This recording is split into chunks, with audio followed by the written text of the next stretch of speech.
আজকে ফেব্রুয়ারি মাসের 21 তারিখ আন্তর্জাতিক মাতৃভাষা দিবস।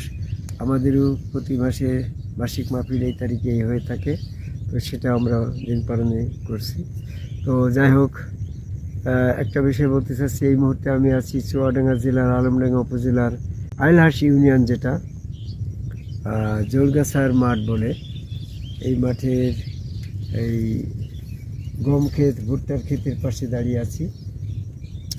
একটা বিষয় আমি বলতে চাচ্ছি, বর্তমানের এই সত্য ধর্ম ইসলাম, আর এই ইসলাম ধর্মকে ব্যর্থ করার জন্য আল্লাহর প্রতিপক্ষ ওই ইবলিস শয়তান বিভিন্নভাবে মানুষকে বিপদগামী করছে।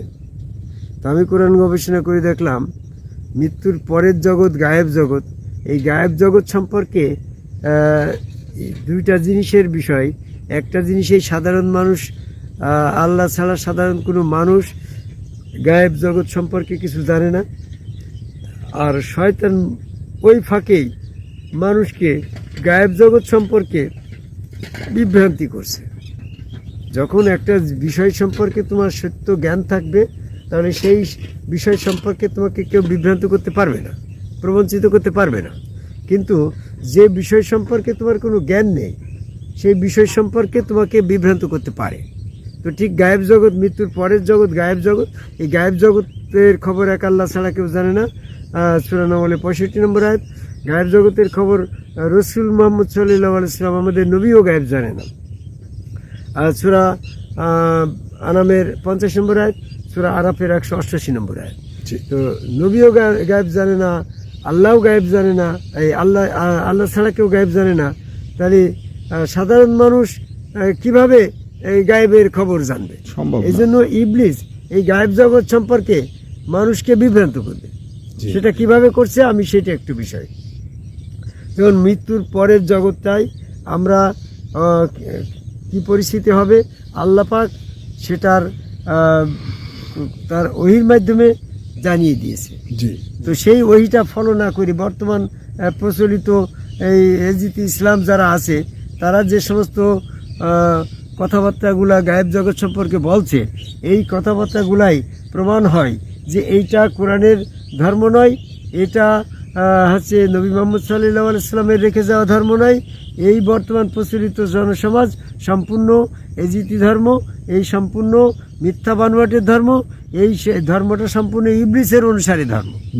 এটা আমি প্রমাণ করে দেবো। তাদের এই গায়েব জগৎ সম্পর্কে মিথ্যা বানোয়াট কিছু কোরআন বিরোধী কথা থাকায় বসি। খেয়াল করো, তোমার নাম কি যেন? আলাউদ্দিন। আলাউদ্দিন, তুমি তো আসছো সেই গাজীপুর মাওনা শ্রীপুর থেকে। তো যাই হোক, তোমার বিষয়ে এটা আমি বলি যে গায়েব জগৎ সম্পর্কে বর্তমান প্রচলিত ইসলাম, টুপি পাগড়ি জুব্বা দ্বারা মোসকাটা, যে সমস্ত জামাত ইসলাম চরমনা ফুরফুরা মানিগঞ্জ আটুসি হিজবুত তাহরির হেফাজত ইসলাম কাদিয়ানি টুপি পাগড়ি জুব্বা দ্বারা যত সমস্ত 5 ওয়াক্ত জুম্মা জামাত করে তোমার এই মানুষকে বিভ্রান্ত করে গায়েব জগৎ সম্পর্কে যে সমস্ত কথাগুলো বলছে, এরা যে বাতিল ইসলাম, এটা আমি প্রমাণ করে দেবো আজকে।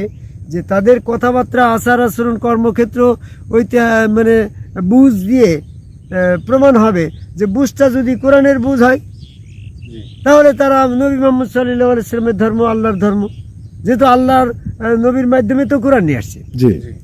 তাদের বুঝটা গায়েব জগৎ সম্পর্কে যদি কোরআন মাফিক বুঝ হয়, তাহলে তারা প্রকৃত সঠিক ইসলাম, আল্লাহর পছন্দের ইসলামের ভিতরে আছে, এটা প্রমাণ হবে। আর যদি তাদের বুঝটা কোরআন বিরোধী হয়, তাহলে তারা যে নবীর ধর্ম করছে না, এজিতির ধর্ম করছে, এটা প্রমাণ হবে। আল্লাহর ধর্ম করছে না, ইবলিসের অনুসরণ করছে, এটা প্রমাণ হবে। যেমন আমি গবেষণা করে দেখলাম, কোরআনের ভিতরে বলছে মৃত্যুর পরপরই পুনর্জীবিত করে আল্লাহর কাছে নিয়ে যাওয়া হবে। হ্যাঁ, কুল্লি নাফসিন যায়কাতুল মাউত, হ্যাঁ, সুম্মা ইলাইহি তুরজাউন। প্রত্যেক মানুষেরই মৃত্যু হবে, মৃত্যুর পর অতঃপর তাকে আল্লাহর কাছে নিয়ে যাওয়া হবে। সূরা আনকাবুতের 57 নম্বর আয়াত। আবার সূরা আনামের 36 নম্বর আয়াতে বলছে যে প্রত্যেক মানুষের মৃত্যুর পর পুনর্জীবিত করে তাৎক্ষণিকভাবে আল্লাহর কাছে নিয়ে যাওয়া হবে।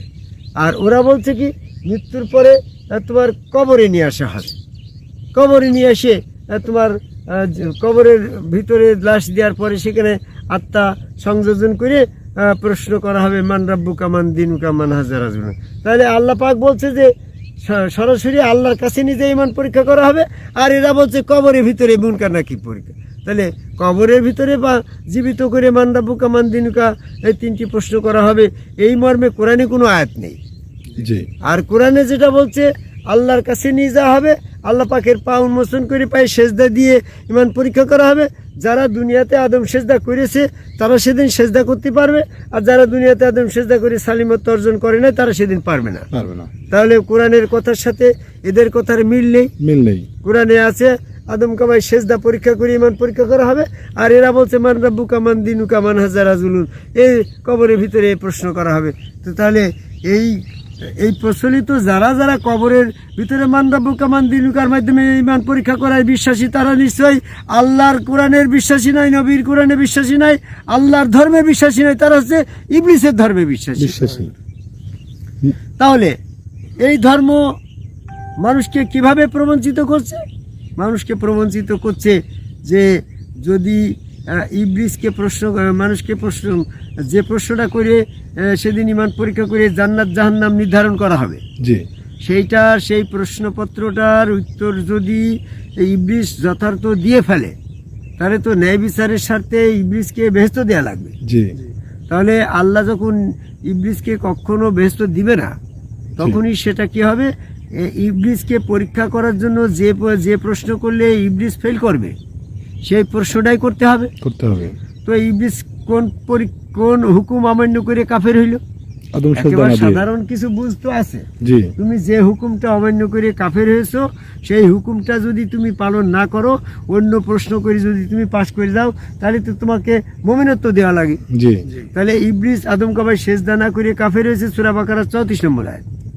এখন যদি ইমান পরীক্ষা করার সময় তার আদম সেজদা বাদে অন্য পরীক্ষা করা হয়, তাতে সে ফার্স্ট হয়ে যাবে। তাহলে ইবলিসের ইমান পরীক্ষা করার জন্য তখন আদম সেজদা পরীক্ষা করা হবে।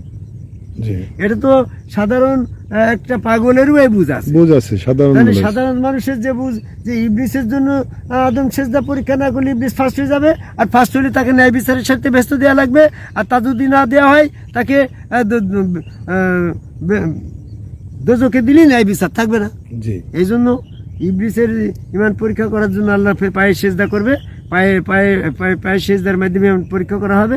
তখন ইবলিস আত্মপ্রকাশ সমর্থনে যুক্তি প্রদর্শন করে বলবে, সূরা নহল 111 নম্বর আয়াত অনুসারে সেদিন ইবলিস আত্মপ্রকাশ সমর্থনে যুক্তি প্রদর্শন করার সুযোগ পাবে। তো সে যদি এরকমভাবে দেখে তার সামনে তাবলিগ আলা হাজী সাহেব আদম সেজদা না করে মান রাব্বুকা মান দিনুকা প্রশ্ন করে উত্তর দিয়ে বেহেশতে চলে গেল, তখন তো ইবলিস বলবে যে আল্লাহ, আমি আদম সেজদা, আমার জন্য আদম সেজদা পরীক্ষা করলে আমি আদম সেজদা করতে পারি নাই বলে আমাকে দোজখে দিলে, আর এই তাবলিগ আলা হাজী সাহেব, জামাত ইসলাম, চরমোনা, ফুরফুরা, মানিকগঞ্জ, আটরশি, হিজবুত তাহরির ইসলাম, শর্ষিনা, কাদিয়ানি যে সমস্ত আছে, এরা তো আদম সেজদা করে না, এরা মান রাব্বুকা মান দিনুকা প্রশ্ন করে বেহেশতে চলে গেল। তোমার এই বেহেশত একটা, দোজখও একটা, স্রষ্টা তুমি একটা, সৃষ্টি একটা, তাহলে সেই বেহেশত দোজখ পাওয়ার জন্য তুমি স্রষ্টা একটা হয়ে এই সৃষ্টির ভিতরে কেন দুই পরীক্ষা হবে? আমার জন্য আদম সেজদা, আমার জন্য যদি এটা ছাড় দিতে, তাহলে ওদের জন্য যেমন ছাড় দিয়েছো আমার জন্য ছাড় দাও, আমিও ব্যস্ত চলে যাই। তো আল্লাহ বলবে যে তাহলে তোমার জন্য তো ছাড় দিস, আর তার জন্য ছাড় দিইনি, এইটা তোমার কে বললো? তো বলছে তাই তো দেখছি যে ওইটা বেহেশতে চলে যাচ্ছে। তো বেহেশতে চলে, তখন ওই আদম সেজদা বাদে আর কাউকে বেহেশতে দেওয়া যাবে না। তখন আল্লাহ ঘোষণা দিয়ে দিও, ইবলিসের এই পাশে পড়ে বলছে সূরা আনফালের 25 নম্বর আয়াত দেখো, যে ইবলিসের জন্য, জালিম ইবলিসের জন্য যে পরীক্ষা তোমাদের সকলের জন্য একই পরীক্ষা। তো তাহলে তোমার এই কবরের আযাবের জন্য মান রাব্বুকা মান দিনুকা প্রশ্ন করলে, ইবলিসকে যখন প্রশ্ন করা হবে মান রাব্বুকা, তোমার রবকে, সে বলবে আমার রব আল্লাহ, সূরা হিজরের 36 নম্বর আয়াত। মান দিনুকা, তোমার দিন কি? বলবে, সে বলবে আমার দিন ইসলাম, সূরা ইমরানের 83 নম্বর আয়াত। মান হাজা রাজুলুন, নবী চেহারা দেখিয়ে বলবে এই লোকটা এসেছে না, বলে হ্যাঁ চিনি নবী মোহাম্মদ সাল্লাল্লাহু আলাইহি ওয়াসাল্লাম, আমি বহুবার ওনাকে দেখেছি সৌদি আরবে, মক্কার কাবা করে দেখেছি। তো ও তো প্রশ্নের অ্যান্সার পাই যাবে। এই জন্য যে প্রশ্ন করলে ইবলিস ফেল করবে সেটা হচ্ছে পায়ের সেজদা, আর সেই সেজদাটা সকলের জন্য নেওয়া হবে, সূরা আনফালের 25 নম্বর আয়াত। তাহলে বর্তমান প্রচলিত যে সমস্ত ইসলামের মানুষ যারা কবরে আযাবে বিশ্বাসী, তারা আল্লাহ পাকের বিরুদ্ধে, ইসলামের বিরুদ্ধে, নবীর বিরুদ্ধে, কোরআনের বিরুদ্ধে, জি। এরাই হচ্ছে শয়তানের অনুসারী, জি। কাফের। জি এই কাফের দল পরিত্যাগ করে মৃত্যুর পূর্বেই কুল্লু নাফস যায়কাতুল মাউত, প্রত্যেকের মৃত্যু হবে। তোমার সূরার 51 নম্বর আয়াতে বলছে মৃত্যুর পূর্বে হ্যাঁ আল্লাহর আহ্বানে সাড়া দাও। আল্লাহর আহ্বান কি? ওয়াসজুদুলি আদামা, আদমের কাবায় আল্লাহকে সেজদা করো। সেই সেজদা করলেই তুমি সেদিনকে মৃত্যুর পরে সূরা কালামের 42-43 নম্বর আয়াতের প্রশ্ন অনুসারে তুমি সেদিন পাশ করে জান্নাতে যেতে পারবা। আর যদি তুমি সেই আল্লাহ পাকের আহ্বানে সাড়া দিয়ে আদম কাবায় আল্লাহকে সেজদা না করে সম্মুখ রসুলের কাছে বায়াত গ্রহণ করে সেখানে সেজদা ভক্তি না করে যদি তুমি মান রাব্বুকা মান দিনুকা কবরের প্রশ্নের উত্তর মুখস্থ করে তাবলিগ করে বেড়াও, তাহলে সেদিনকে ওই তাবলিগের নেতা মামুনুল হক, মিজানুর রহমান আজহারি, এদের সমস্ত ওই যে শফিকুর রহমান জামাতের নেতা, এদের কথা মতন, ইমাম সাহেবের কথা মতন তুমি আদম সেজদা থেকে বিরত থাকবা। সেদিন তুমি যখন সেজদা দিতে পারবা না, নিজে হাত কামড়িয়ে বলবা হায় হায় রে, আমি ওই অমুকের কথা মতন, ওই তাবলিগ আলা হাজি সাহেবের কথা মতন আমি আদম সেজদা থেকে বিরত থেকে করিস কি, আমি যদি ওই রসুলের সঙ্গ ওই সমগ্র রসুলের সঙ্গ ধারণ করি, আমি ওই সেজদারা ওই সৎকর্মরা আর সেজদারা করতাম, তাহলে তো আজকে আমার এই দুরবস্থা হতো না। সূরা ফুরকানের 28 নম্বর আয়াত। কাজেই দিন থাকিতে যদি তুমি আল্লাহ পাকের সেই আহ্বানের সাড়া না দাও, তাহলে তুমি সেদিনকে ক্ষতিগ্রস্ত হয়ে যাওয়া, এমন একটা জায়গায় যাওয়া রোজ কিয়ামত পর্যন্ত আলমে বরজকে থাকতে হবে। সেই আলমে বরজকটা সূরা তোমার মুমিনুলের 100 নম্বর আয়াতে বলছে। সেই আলমে বরজকটা কি? যে কর্ম অনুসারে তোমাকে যারা আদম কাবায় সেজদা করেনি তাদের প্রতি লানত করা হবে।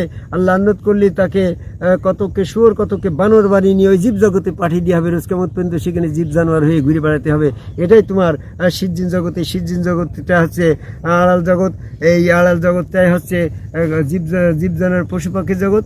আর মানব জগৎটা হচ্ছে স্বাধীন জগৎ, মুক্ত জগৎ। এই মানব জগতে থেকেই তোমাকে ওই মৃত্যুর পরের প্রশ্ন মুখস্থ করে তোমার ইল্লিন সিজ্জিনের ব্যবস্থা রয়েছে। তাই মৃত্যুর পূর্বেই আমার আদম কাবায় সেজদাকারী একজন সম্মুখ রসুলের কাছে বায়াত গ্রহণ করে সত্য ধর্ম ইসলামে আদম সেজদা করে দাখিল হতে হবে। আর যারা আদম সেজদার বিরুদ্ধে আছে, এরা আল্লাহর ধর্মের বিরুদ্ধে আছে, কোরআনের ধর্মের বিরুদ্ধে আছে, ইবলিসের দলে আছে। ইবলিসের দল পরিত্যাগ করে অতি শীঘ্রই আদম কাবায় সেজদা করার আহ্বান করে আমার কথা শেষ করে। জয় গুরু। জয় গুরু।